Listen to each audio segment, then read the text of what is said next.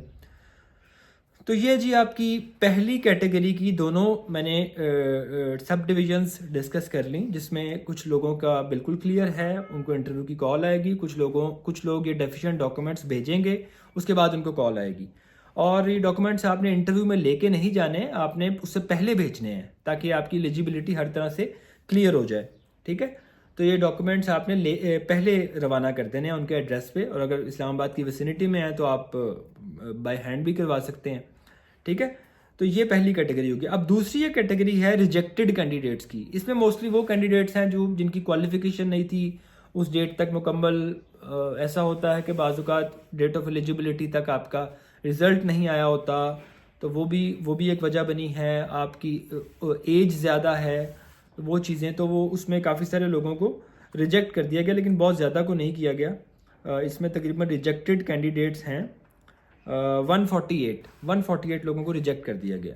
تو یہ دوسری کیٹیگری بن گئی. اب تیسری کیٹیگری وہ ہے جن کا نام دونوں لسٹوں میں نہیں ہے, نہ پہلی لسٹ میں نہ دوسری لسٹ میں. تو ان کے بارے میں ایک کلیئرٹی کے ساتھ ایف پی ایس سی نے بتایا ہے کہ وہ لوگ لو ان میرٹ تھے. مطلب جب ساری کیلکولیشن کی گئی ان کی ساری ریٹن کو, ڈسکرپٹیو کو, پھر ان کی مارکس شیٹس وغیرہ کو دیکھ کے جو کیلکولیشن کی گئی اس میں they have been found low in merit. تو لو ان میرٹ والوں کو نہیں بلایا گیا اور ان کا انٹرویو نہیں ہوگا. تو وہ سمجھیں وہ بھی ایک دوسری کیٹیگری ہے, وہ بھی ریجیکٹ ہی ہو گئے ہیں. ٹھیک ہے, تو یہ 3 کیٹیگریز ہیں جی. اس میں اب باقی اگر کسی کو اپنی ریجیکشن پہ یا کسی لو ان میرٹ کا تو کوئی اعتراض نہیں بنے گا, لیکن ریجیکشن پہ کسی قسم کا اعتراض ہے تو وہ ایف پی ایس سی سے رابطہ کر سکتے ہیں اور ریپرزنٹیشن فائل کر سکتے ہیں. اس کا طریقہ کار بھی دیا گیا ہے, امپورٹنٹ نوٹ جو ہے اس کے اینڈ میں وہ دیا گیا ہے.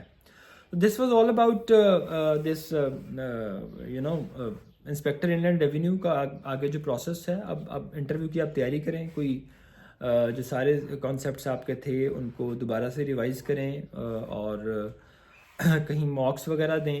ٹھیک ہے, اور کچھ لوگ یقیناً ایسے ہوں گے جو پہلے اس بارے میں شیور نہیں تھے کہ ان کو انٹرویو کے لیے شارٹ لسٹ کیا جائے گا یا نہیں کیا جائے گا. ان کے لیے بھی ایسا نہیں ہے کہ they can not catch up at this stage, they can surely catch up. آپ نے اسکریننگ کی تیاری کی, ڈسکرپٹیو کی تیاری کی, اور اب انہی چیزوں کو آپ نے ریوائز کرنا ہے اور ایک انٹرویو پرسپیکٹیو سے آپ نے تیار کرنا ہے.